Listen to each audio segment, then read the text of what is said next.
ఈరోజు మన ప్రయాణం కేవలం కొన్ని కిలోమీటర్ల దూరం కాదు, ఏకంగా 1000 సంవత్సరాల కాలంలోకి. అవును, మనమిప్పుడు అడుగుపెట్టబోతున్న ఈ ప్రదేశం సామాన్యమైనది కాదు. మనం నడిచే ఈ మట్టి కింద ఎన్నో సామ్రాజ్యాల అడుగుజాడలు ఉన్నాయి. మనం చూసే ప్రతి రాతి శిల్పం వెనుక కదిలించే చరిత్ర ఉంది. సాధారణంగా కొలనుపాక పేరు వినగానే మనకు ముందుగా గుర్తుకొచ్చేది అక్కడి శ్వేతవర్ణపు జైన మందిరం. కానీ అదే కొలనుపాక గడ్డపై శైవమతానికి కైలాసంగా, వీరశైవులకు దక్షిణ కాశీగా విలసిల్లిన ఒక అద్భుతమైన మహాశివాలయం ఉందని మీకు తెలుసా? సాక్షాత్తు ఆ పరమశివుని ఆజ్ఞతో జగద్గురు రేణుకాచార్యులు ఉద్భవించిన పవిత్ర స్థలమిది. శైవ, జైన, వైష్ణవ మతాలు సహజీవనం చేసిన అరుదైన ఆధ్యాత్మిక క్షేత్రమిది. అదే శ్రీ సోమేశ్వర స్వామి దేవాలయం. ఈరోజు ఈ వీడియోలో కళ్యాణి చాళుక్యుల కాలంలో దేదీప్యమానంగా వెలిగిన రాజధాని నగరపు ఆనవాళ్లను, ఈ సోమేశ్వర ఆలయ అద్భుత వాస్తుశిల్పాన్ని, పురాణ గాథలను 360 డిగ్రీల కోణంలో అత్యంత లోతుగా తెలుసుకుందాం. మీ హెడ్ఫోన్స్ పెట్టుకుని ఈ చారిత్రక ప్రయాణాన్ని నాతో పాటు ఆస్వాదించండి. హైదరాబాద్ మహానగరపు ఉరుకులు పరుగులకు కేవలం 80 కిలోమీటర్ల దూరంలో, యాదాద్రి భువనగిరి జిల్లా ఆలేరు పట్టణానికి 6 కిలోమీటర్ల దూరంలో ఈ ప్రశాంతమైన కొలనుపాక గ్రామం ఉంది. యాదగిరిగుట్ట లక్ష్మీనరసింహ స్వామిని దర్శించుకునే భక్తులు కేవలం అరగంట ప్రయాణంతో ఇక్కడికి చేరుకోవచ్చు. ఒక్కసారి ఈ గ్రామంలో అడుగుపెట్టగానే వాతావరణం మారిపోతుంది. మనకు తెలియని ఒక అలౌకికమైన ప్రశాంతత ఆవహిస్తుంది. పురాతన కాలంలో ఇక్కడ ఎన్నో స్వచ్ఛమైన నీటి కొలనులు, వాటి చుట్టూ మునుల పర్ణశాలలు, పాకలు ఉండేవట. అందుకే దీనికి కొలనుపాక అనే పేరు సార్థకమైంది. గుడి విశాలమైన ఆవరణలోకి అడుగుపెట్టగానే కాలగర్భంలో నిలిచిపోయిన ఆనాటి అద్భుత రాతి కట్టడాలు మనకు స్వాగతం పలుకుతాయి. చరిత్ర పుటలను కాస్త లోతుగా తవ్విచూస్తే మనకు కనిపించే నిజాలు ఆశ్చర్యాన్ని, ఆవేదనను ఏకకాలంలో కలిగిస్తాయి. ఈ కొలనుపాకను ప్రాచీన కాలంలో కొల్లిపాక అని ఎంతో గర్వంగా పిలిచేవారు. ఇది కేవలం ఒక రాజవంశానికి మాత్రమే పరిమితమైన నగరం కాదు. ముందుగా రాష్ట్రకూటులు, ఆ తర్వాత కళ్యాణి చాళుక్యులు, ఆపై కాకతీయులు, ఇలా 3 గొప్ప సామ్రాజ్యాల చేతుల్లో అంచెలంచెలుగా రూపుదిద్దుకున్న మహానగరం ఇది. ముఖ్యంగా 11వ శతాబ్దంలో యావత్ దక్షిణ భారతదేశాన్ని శాసించిన కళ్యాణి చాళుక్య సామ్రాజ్యానికి ఇది 2వ రాజధాని, సెకండ్ క్యాపిటల్. చాళుక్య చక్రవర్తి త్రిభువనమల్ల 6వ విక్రమాదిత్యుని, త్రిభువనమల్ల విక్రమాదిత్య 6 పాలనలో ఈ ప్రాంతం ఎవరూ ఊహించని స్వర్ణయుగాన్ని చూసింది. అప్పట్లో కొల్లిపాక ఒక సాధారణ నగరం కాదు, అది శత్రువుల గుండెల్లో రైళ్లు పరిగెత్తించిన మహా సైనిక స్థావరం. ఏకంగా 20,000కు పైగా కరుడుగట్టిన సైన్యం, 100ల కొద్దీ ఏనుగులు, వేలాది అశ్వాలతో కూడిన అతిపెద్ద స్కంధావారం, మిలిటరీ క్యాంటన్మెంట్ ఇక్కడే ఉండేది. దక్షిణ భారతదేశ చరిత్రలో ఎప్పటికీ నిలిచిపోయే చోళులకు మరియు చాళుక్యులకు మధ్య జరిగిన భీకర యుద్ధాలకు ఈ కొల్లిపాక ప్రధాన వేదికగా నిలిచింది. ఒకానొక దశలో అజేయుడైన రాజేంద్ర చోళుడు తన భారీ సైన్యంతో వచ్చి ఈ కొల్లిపాక నగరాన్ని ముట్టడించి అగ్నికి ఆహుతి చేసినట్లు చరిత్రలో స్పష్టమైన ఆధారాలు ఉన్నాయి.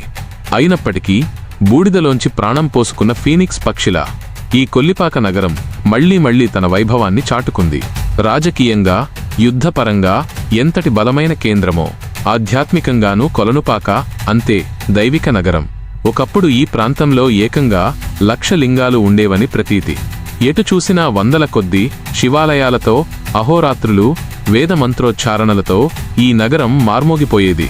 ఇక్కడి ఆలయ ప్రాంగణంలో క్రీశీష్ 1125లో పశ్చిమ చాళుక్య రాజైన 3వ సోమేశ్వరుడు, సోమేశ్వర III వేయించిన 151 పంక్తుల కన్నడ శాసనం ఈనాటికి సజీవంగా ఉంది. ఆ శాసనం కేవలం ఒక రాయి కాదు, ఆనాడు ఈ దేవాలయానికి, ఇక్కడి మత పాఠశాలలకు, రాజులు ఇచ్చిన భూదానాలకు, వారి అపారమైన శివభక్తికి అది ఒక సజీవ సాక్ష్యం.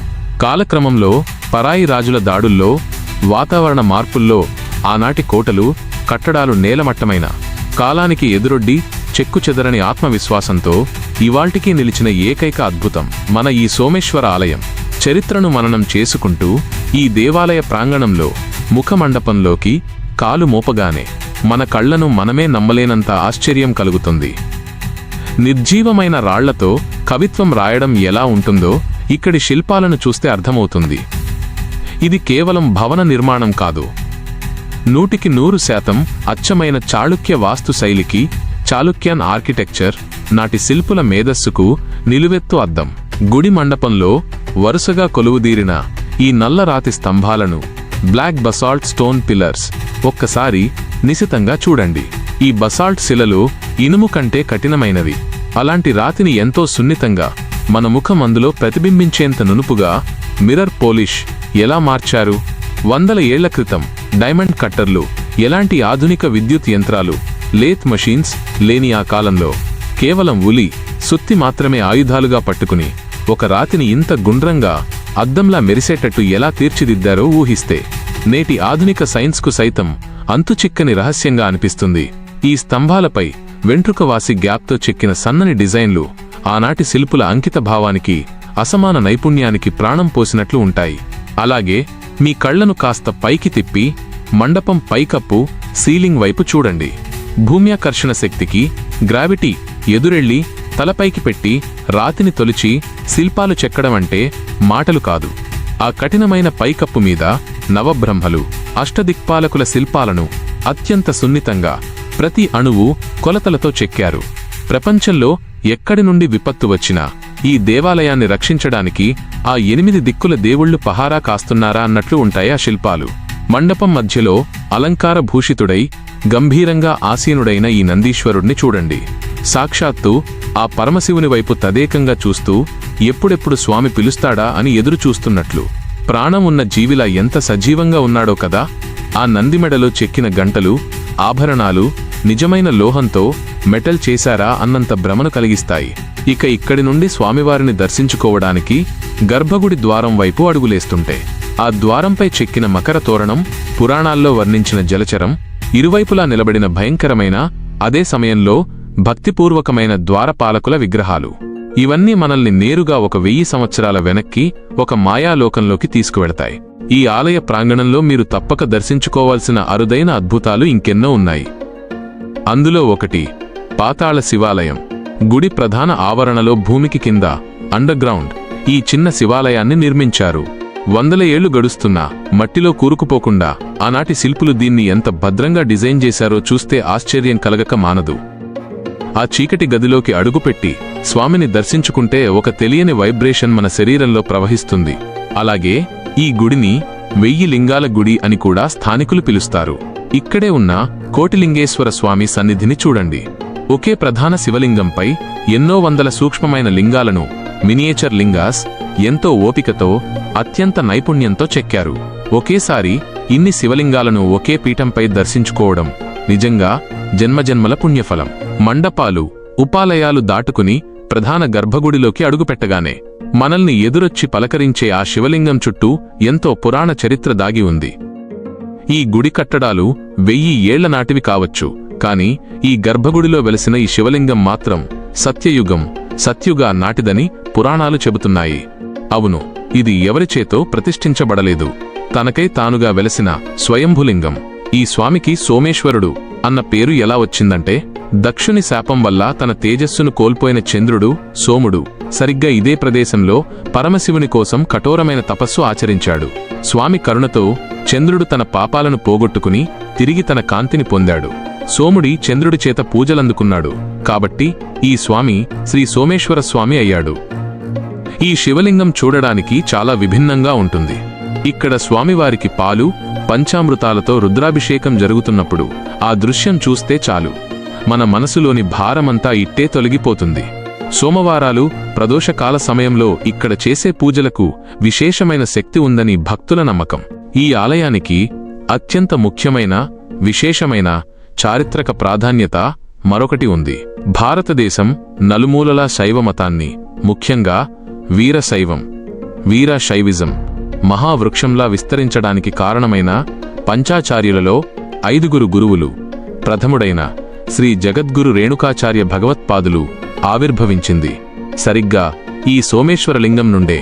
స్కాంద పురాణంతో పాటు ఎన్నో ప్రామాణిక గ్రంథాలు ఈ నిజాన్ని ఘోషిస్తున్నాయి. సప్తర్షులలో ఒకరైన అగస్త్య మహాముని ఇక్కడే ఘోర తపస్సు చేయగా శివుని ఆజ్ఞ మేరకు ఈ స్వయంభు సోమేశ్వర లింగం నుండి రేణుకాచార్యులు జన్మించారు. ఆయన అగస్త్యునికి శైవ సిద్ధాంతాలను, జీవన సత్యాలను స్వయంగా ఉపదేశించారు. ఆ దివ్యమైన బోధనలే నేడు సిద్ధాంత శిఖామణి అనే గొప్ప పవిత్ర గ్రంథంగా రూపుదిద్దుకున్నాయి.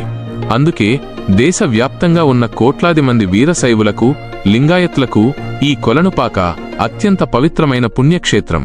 ఇక్కడ ఉన్న వీరశైవ పీఠం దేశంలోని 5 ప్రధాన పీఠాలలో పంచపీఠాలు ఒకటి. ఈ అద్భుతమైన చరిత్ర చాలా కొద్దిమందికే తెలుసు. ప్రధాన దేవాలయంతో పాటు గుడి ప్రాకారంలో అనేక ఇతర ఉపాలయాలు మనకు దర్శనమిస్తాయి. ప్రళయకారకుడైన వీరభద్రస్వామి, సర్వమంగళకారిణి అయిన భద్రకాళి అమ్మవారు, విఘ్న వినాయకుడు కొలువై ఉన్నారు. ఇక్కడి అమ్మవారి దర్శనం సర్వగ్రహ దోషాలను, పాపాలను తొలగిస్తుందని భక్తుల విశ్వాసం. ఒక ఆసక్తికరమైన విషయం ఏమిటంటే, కొలనుపాక అటు శైవానికి, ఇటు జైనానికి ఒకే సమయంలో కేంద్రంగా విలసిల్లింది. మత సామరస్యానికి ఇది ఒక గొప్ప ప్రతీక. కొలనుపాకలో పాఠశాల మరియు ఇతర తవ్వకాలు జరిపినప్పుడు 10 నుండి 16వ శతాబ్దాలకు చెందిన ఎన్నో అమూల్యమైన శిల్పాలు బయటపడ్డాయి. అందులో పద్మాసనంలో ఉన్న మహావీరుని విగ్రహాలు, ఎన్నో శివలింగాలు ఉన్నాయి. ఆ శిల్పాలను పురావస్తు శాఖ ఏఎస్ఐ వారు ఈ సోమేశ్వర ఆలయ ప్రాంగణంలోనే భద్రపరిచారు.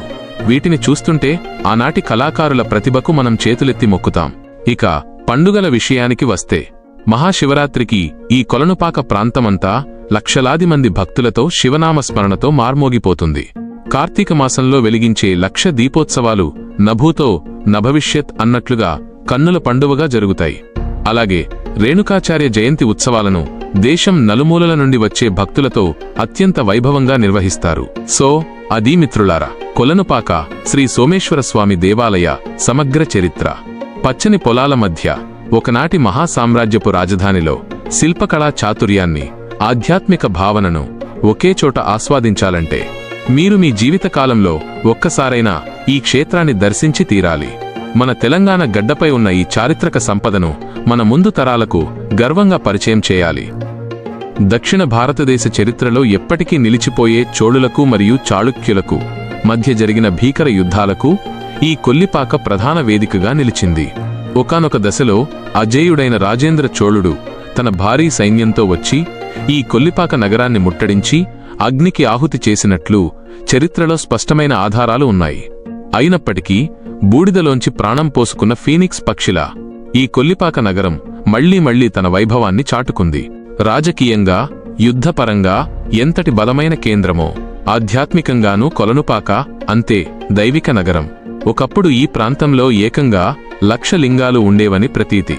ఎటు చూసినా వందల కొద్దీ శివాలయాలతో, అహోరాత్రులు, వేదమంత్రోచ్చారణలతో ఈ నగరం మార్మోగిపోయేది. ఇక్కడి ఆలయ ప్రాంగణంలో క్రీశీష్ 1125లో పశ్చిమ చాళుక్య రాజైన 3వ సోమేశ్వరుడు సోమేశ్వర మూడో వేయించిన 151 పంక్తుల కన్నడ శాసనం ఈనాటికి సజీవంగా ఉంది. ఆ శాసనం కేవలం ఒక రాయి కాదు. ఆనాడు ఈ దేవాలయానికి, ఇక్కడి మత పాఠశాలలకు, రాజులు ఇచ్చిన భూదానాలకు, వారి అపారమైన శివభక్తికి అది ఒక సజీవ సాక్ష్యం. కాలక్రమంలో పరాయి రాజుల దాడుల్లో, వాతావరణ మార్పుల్లో ఆనాటి కోటలు, కట్టడాలు నేలమట్టమైన కాలానికి ఎదురొడ్డి చెక్కుచెదరని ఆత్మవిశ్వాసంతో ఇవాల్టికీ నిలిచిన ఏకైక అద్భుతం మన ఈ సోమేశ్వర ఆలయం. చరిత్రను మననం చేసుకుంటూ ఈ దేవాలయ ప్రాంగణంలో ముఖమండపంలోకి కాలు మోపగానే మన కళ్లను మనమే నమ్మలేనంత ఆశ్చర్యం కలుగుతుంది. నిర్జీవమైన రాళ్లతో కవిత్వం రాయడం ఎలా ఉంటుందో ఇక్కడి శిల్పాలను చూస్తే అర్థమవుతుంది. ఇది కేవలం భవన నిర్మాణం కాదు, 100% అచ్చమైన చాళుక్య వాస్తు శైలికి, చాళుక్యన్ ఆర్కిటెక్చర్, నాటి శిల్పుల మేధస్సుకు నిలువెత్తు అద్దం. గుడి మండపంలో వరుసగా కొలువుదీరిన ఈ నల్లరాతి స్తంభాలను, బ్లాక్ బసాల్ట్ స్టోన్ పిల్లర్స్ ఒక్కసారి నిశితంగా చూడండి. ఈ బసాల్ట్ శిలలు ఇనుము కంటే కఠినమైనవి. అలాంటి రాతిని ఎంతో సున్నితంగా మన ముఖం అందులో ప్రతిబింబించేంత నునుపుగా మిర్రర్ పోలిష్ ఎలా మార్చారు? 100 ఏళ్ల క్రితం డైమండ్ కట్టర్లు, ఎలాంటి ఆధునిక విద్యుత్ యంత్రాలు, లేత్ మషీన్స్ లేని ఆ కాలంలో కేవలం ఉలి, సుత్తి మాత్రమే ఆయుధాలుగా పట్టుకుని ఒక రాతిని ఇంత గుండ్రంగా, అద్దంలా మెరిసేటట్టు ఎలా తీర్చిదిద్దారో ఊహిస్తే నేటి ఆధునిక సైన్స్కు సైతం అంతుచిక్కని రహస్యంగా అనిపిస్తుంది. ఈ స్తంభాలపై వెంట్రుకవాసి గ్యాప్తో చెక్కిన సన్నని డిజైన్లు ఆనాటి శిల్పుల అంకిత భావానికి, అసమాన నైపుణ్యానికి ప్రాణం పోసినట్లు ఉంటాయి. అలాగే మీ కళ్లను కాస్త పైకి తిప్పి మండపం పైకప్పు, సీలింగ్ వైపు చూడండి.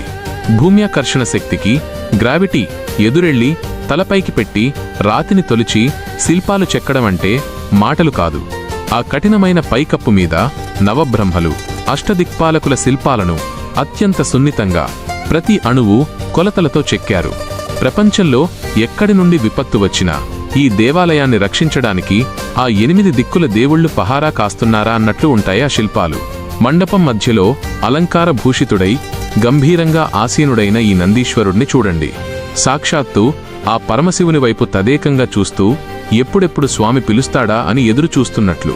ప్రాణం ఉన్న జీవిలా ఎంత సజీవంగా ఉన్నాడో కదా. ఆ నందిమెడలో చెక్కిన గంటలు, ఆభరణాలు నిజమైన లోహంతో మెటల్ చేశారా అన్నంత భ్రమను కలిగిస్తాయి.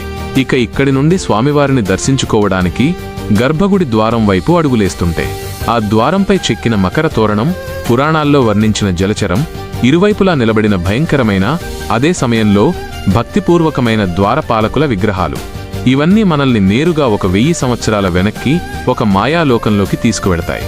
ఈ ఆలయ ప్రాంగణంలో మీరు తప్పక దర్శించుకోవాల్సిన అరుదైన అద్భుతాలు ఇంకెన్నో ఉన్నాయి. అందులో ఒకటి పాతాళ శివాలయం. గుడి ప్రధాన ఆవరణలో భూమికి కింద అండర్గ్రౌండ్ ఈ చిన్న శివాలయాన్ని నిర్మించారు. 100 ఏళ్లు గడుస్తున్నా మట్టిలో కూరుకుపోకుండా ఆనాటి శిల్పులు దీన్ని ఎంత భద్రంగా డిజైన్ చేశారో చూస్తే ఆశ్చర్యం కలగక మానదు. ఆ చీకటి గదిలోకి అడుగుపెట్టి స్వామిని దర్శించుకుంటే ఒక తెలియని వైబ్రేషన్ మన శరీరంలో ప్రవహిస్తుంది. అలాగే ఈ గుడిని 1000 లింగాల గుడి అని కూడా స్థానికులు పిలుస్తారు. ఇక్కడే ఉన్న కోటిలింగేశ్వర స్వామి సన్నిధిని చూడండి. ఒకే ప్రధాన శివలింగంపై ఎన్నో వందల సూక్ష్మమైన లింగాలను, మినియేచర్ లింగాస్, ఎంతో ఓపికతో అత్యంత నైపుణ్యంతో చెక్కారు. ఒకేసారి ఇన్ని శివలింగాలను ఒకే పీఠంపై దర్శించుకోవడం నిజంగా జన్మజన్మల పుణ్యఫలం.